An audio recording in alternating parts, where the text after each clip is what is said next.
एक गांव में कन्हैया नाम का लड़का रहता था। वो अनाथ था। रामा नाम के गांव के सेठ जी के पास काम किया करता था। भले ही कन्हैया घर के काम किया करता था, लेकिन उसे परिवार के सदस्य की तरह देखा जाता था। रामा सेठ जी के घर के पास एक छोटी झोपड़ी में रहता था। क्या रे कन्हैया, रात के समय कहाँ गया था? तेरे घर के पास आई थी, तू दिखा नहीं। कल रात को हमारे गांव के मंदिर के पास नाटक रखा था, वो देखने गया था माँ। क्यों, कुछ काम से आए थे क्या माँ? कुछ नहीं रे, सेठ जी ने कल तुझे पगार देने के लिए कहा था, इसीलिए आई थी। ठीक है, शाम को जाते समय पगार ले जाना। मुझे पैसों से क्या काम माँ, आप ही 2 वक्त का खाना दे रहे हो। रही कपड़ों की बात, जब सेठ जी शहर जाते हैं तब मेरे लिए लाते हैं, उससे मैं संतुष्ट हूँ। अगर नहीं लोगे तो कैसे चलेगा? ठीक है, जाकर सब्जी लेकर आ। तभी बाजार जाकर सब्जी लेकर आता है। वापस आते समय पहलवान मिलता है। क्या कन्हैया, कहाँ जाकर आ रहे हो? आजकल दिखाई नहीं देते। सेठ जी के घर के पास ही तो रहता हूँ, मुझे और क्या काम है बताओ। अगर कभी सेठ जी काम से शहर जाते हैं तो उनके साथ जाकर आता हूँ, उससे ज्यादा मुझे और क्या काम। वैसे पगार कितनी मिलती है तुझे? महीने के 50 सिक्के। मतलब तूने बहुत पैसे जमा कर रखे होंगे, तू थोड़ी ना खर्च करता होगा। पैसे छुपा कर रखने से अच्छा है मुझे 1000 सिक्के दे दे, समझा तू?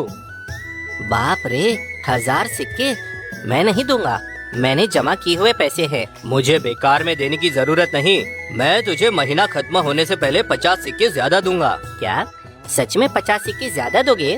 हाँ ठीक है, मैं कल सुबह आपको दे देता हूँ, मंदिर के पास आ जाना। तभी कन्हैया वहाँ से घर जाते समय, मुझे महीने भर की पगार 50 सिक्के है, ऊपर से पहलवान मुझे 50 सिक्के और ज्यादा देगा, यानी कि इस महीने में 100 सिक्के कमा लूंगा। अगर ऐसे ही कमाऊंगा तो एक दिन मैं भी जमींदार बन जाऊंगा। कितना अच्छा होगा ना, मैं भी अमीर बन जाऊंगा। ऐसा सोचकर वह घर जाता है। सब्जी की थैली माजी को देकर शाम के समय पगार लेकर घर चले जाता है। दूसरे दिन सुबह, इस समय पहलवान मंदिर के पास आ गया होगा। मेरे पास पूरे 1500 सिक्के हैं, इसमें से अगर 1000 सिक्के पहलवान को दूंगा तो मेरे पास 500 सिक्के रहेंगे। तभी वो मंदिर के पास पहुंचता है। तब पहलवान उससे कहता है, क्या हुआ कन्हैया, इतनी देर हो गई? तेरा बहुत देर से इंतजार कर रहा हूँ, पता है। घर के पास सभी काम खत्म करके आया हूँ, इसलिए देर हो गई। ये लो, आपने मांगे हुए 1000 सिक्के। मुझे महीना खत्म होने तक 50 सिक्के ज्यादा यहीं पर आकर वापस देने होंगे, ठीक है ना? तू फिक्र मत कर, महीना खत्म होने से पहले ही तुझे वापस ला कर दूंगा, ठीक है ना? तभी 1000 सिक्के पहलवान को देकर वापस घर की ओर लौटता है। तभी 6 महीने गुजर जाने के बाद, क्या रे कन्हैया, क्यों इतनी चिंता में है? क्या हुआ? क्या बताऊं सेठ जी, आप जो पगार मुझे देते थे मैं उसे छुपा कर रखता था। 6 महीने पहले हमारे गांव के पहलवान को मैंने 1000 सिक्के दिए थे। उसने मुझे कहा था महीना खत्म होने से पहले मैं तुम्हें 50 सिक्के ज्यादा दूंगा। अगर देखा जाए तो 50 सिक्कों को भी अगर छोड़ दें तो एक सिक्का भी उसने मुझे वापस नहीं किया है सेठ जी। अगर उससे मैं कुछ कहने जाऊं तो वो मुझसे बहुत ज्यादा ताकतवर है, मुझ पर ही चिल्लाएगा सोचकर मुझे डर लग रहा है सेठ जी। मेरे मेहनत के सारे पैसे वो ले चुका है, मैं अब क्या करूं? आखिर तुझे दिमाग है या नहीं? जब उसने तुझसे कहा था 50 सिक्के ज्यादा दूंगा, तभी तुझे समझ जाना चाहिए था। अगर वो तुझे वापस देने वाला होता तो वो तुझे 50 सिक्के ज्यादा दूंगा नहीं कहता। ठीक है, दुखी मत हो, उसे बुलाकर मैं पूछता हूँ। तभी दूसरे दिन रामा सेठ पैसे के लिए पहलवान को बुलाता है। क्या रे पहलवान, मेरे कन्हैया के पास से 1000 सिक्के उधार लिए थे तूने, और ऊपर से 50 सिक्के ज्यादा दूंगा कहा था। पैसे वापस दे, 6 महीने हो गए, एक भी पैसा नहीं दिया। अरे मुझे पैसे मिलने में देर हो गई सेठ जी, इसलिए दे नहीं पाया। 2 महीनों में पूरे पैसे 50 सिक्कों के साथ दे दूंगा। ज्यादा नखरा मत कर तू, वो पैसे तू कभी के जुए में हार गया होगा। तू क्या करेगा मुझे नहीं मालूम, तुझे हफ्ते भर का समय देता हूँ, पूरे पैसे वापस लौटा दे, नहीं तो राजा जी के सामने ले जाकर तुझे कौन सी सजा देनी चाहिए मुझे पता है। ऐसा मत कीजिए सेठ जी, मैं आने वाले हफ्तों में पूरा पैसा ला कर दूंगा। तभी हफ्ता खत्म होने से पहले पहलवान पैसे लाकर दे देता है। फिर कन्हैया कहता है, सेठ जी बहुत बहुत धन्यवाद आपका, मेरा पैसा मुझे मिल गया। हाँ, अब आगे से सावधान रहना। ये सब छोड़, हमारे पास से धान खरीदने वाला सेठ आज आकर पैसे देने वाला था। चल शहर जाके आते हैं। मैं तैयार हूँ सेठ जी, चलो चलते हैं। तभी वो दोनों मिलकर शहर में मोतीलाल के दुकान में जाते हैं। आइए आइए सेठ जी, शायद धान के पैसों के लिए आए हो। हाँ जी, धान के पैसे लेकर जाने आया हूँ। ऊपर से मेरी बेटी के लिए एक हार भी बनाना है। उस विषय में आपसे कुछ बात करनी थी मुझे। जरूर सेठ जी, हमारे पास नए नए तरीके के हार और जेवरात हैं। आपके लिए अच्छा हार बना कर देना वो मेरी जिम्मेदारी है। आप फिर जब शहर लौट कर आओगे तभी तक मैं तैयार रखूंगा। ठीक है, आप कुछ समय रुक जाइए, आपके धान के पैसे मैं लेकर आता हूँ। तभी मोतीलाल जी अंदर पैसे लेने के लिए जाते हैं। उसके बाद सेठ जी, आप जो हार बना रहे हो वो कितने का होगा? अगर देखा जाए तो कम से कम 2000 सिक्कों का होगा। बाप रे, 2000 सिक्के? मतलब मैं 4-5 साल मेहनत करूंगा तब जाकर उतना पैसा होगा। इसमें क्या है, अगर हम हीरो का हार बनाएंगे तो 20,000 से 50,000 सिक्कों तक दाम रहता है। अरे बाप रे, 50,000 सिक्के? मतलब सोने से ज्यादा कीमत हीरो की है। हाँ, एक छोटा सा हीरा 20,000 सिक्कों के ऊपर रहता है। अगर बड़ा हीरा हुआ तो वो लाखों सिक्कों के ऊपर रहता है। वो सब राजा लोग पहनते हैं। तभी उन दोनों की बात के समय मोतीलाल वहाँ आकर रामा सेठ से कहता है, सेठ जी, ये लीजिए आपके धान का पैसा, एक बार गिन लीजिए। ये क्या बात कर रहे हो मोतीलाल जी, आप क्या कम पैसे थोड़ी दोगे? आपके ऊपर मुझे पूरा भरोसा है। रामा सेठ जी, आप मुझे मोतीलाल जी क्यों कहते हो? मोतीलाल कह सकते हो ना। ठीक है मोतीलाल, अब जाता हूँ।